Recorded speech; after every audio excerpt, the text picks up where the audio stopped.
The hospital room was a cocoon of sterile white, pierced only by the rhythmic beep of the heart monitor. Clara, a nurse with weary eyes and a heart too big for her paycheck, leaned over the comatose man in bed 304. His name was John, or so his chart said, no last name, no family, just a man found unconscious on a park bench 3 weeks ago.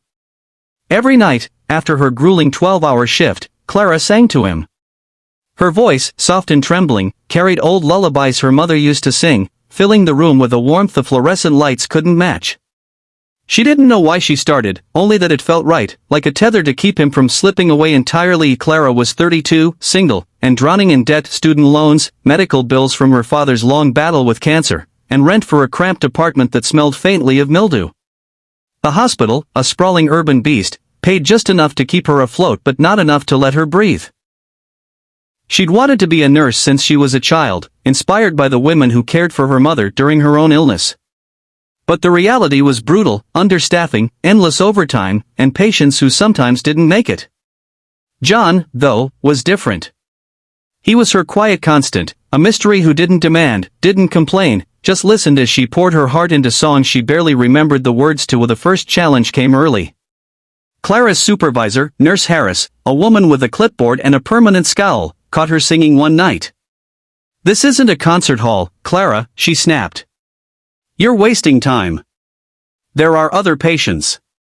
Clara flushed, her hands trembling as she adjusted John's floor.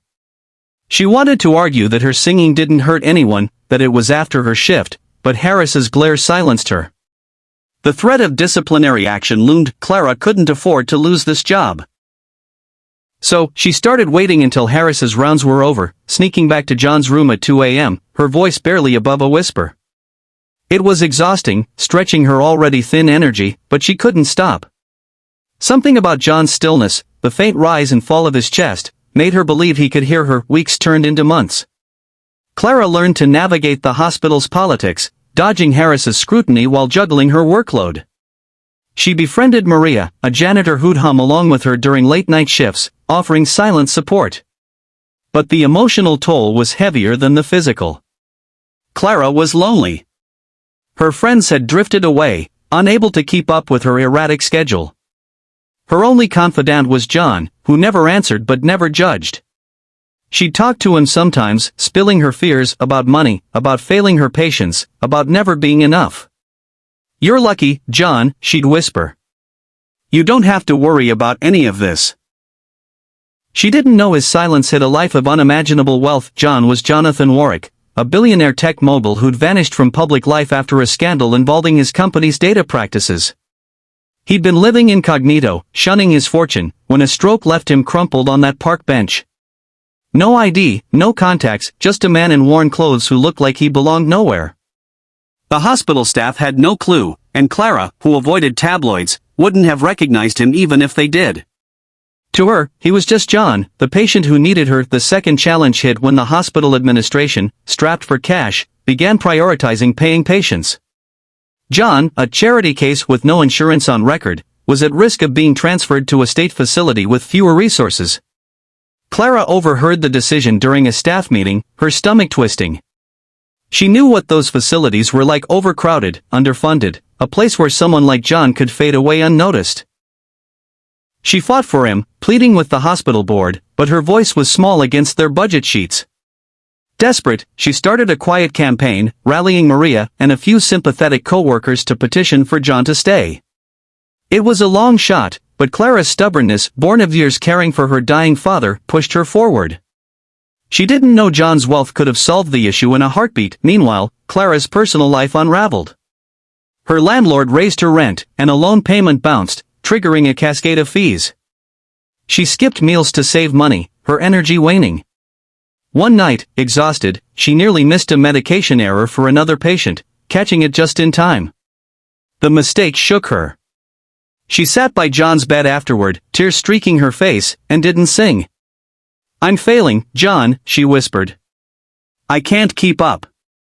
But the next night, she was back, her voice softer but still there, as if singing could stitch her together. The turning point came 5 months in.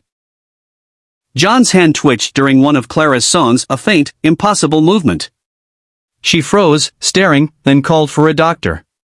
Tests confirmed it, John was waking up. Over the next weeks, he emerged slowly, disoriented but alive. Clara was there every step, singing less but talking more, helping him relearn words, movements, life. He didn't speak of his past, and she didn't ask, assuming he was just a man with nowhere to go. But John remembered her voice. In the fog of his coma, her songs had been a lifeline, pulling him back. The final challenge was John himself. As he recovered, he revealed his identity to the hospital, but not to Clara. He'd spent years distrusting people, burned by betrayal in his high-flying world. Clara's kindness, though, was different, genuine, untainted by his wealth. He feared telling her would change that. But when he learned about the hospital's plan to transfer him, he acted.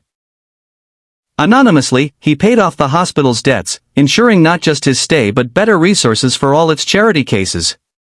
Clara noticed the changes, new equipment, more staff, but never connected them to John. When John was discharged, he finally told her. They sat in his room, now empty, and he confessed, the billionaire, the scandal, the money. Clara blinked, stunned, then laughed. I thought you were just some guy who liked my terrible singing. He smiled, the first real smile she'd seen from him. He offered her money, a thank you, enough to clear her debts and more. She refused. I didn't sing for a paycheck, she said. Instead, he funded a foundation for the hospital, naming Clara as its head, giving her the power to help others without breaking herself. Clara's life didn't become a fairy tale. She still worked long shifts, still lived in her small apartment. But she wasn't alone anymore. John stayed in touch, not as a billionaire but as a friend, sometimes joining her and Maria for coffee. The hospital thrived, and Clara's songs, now sung for other patients, carried a new strength. She'd learned she could face the impossible debt, loss, a system that didn't care, and still make a difference.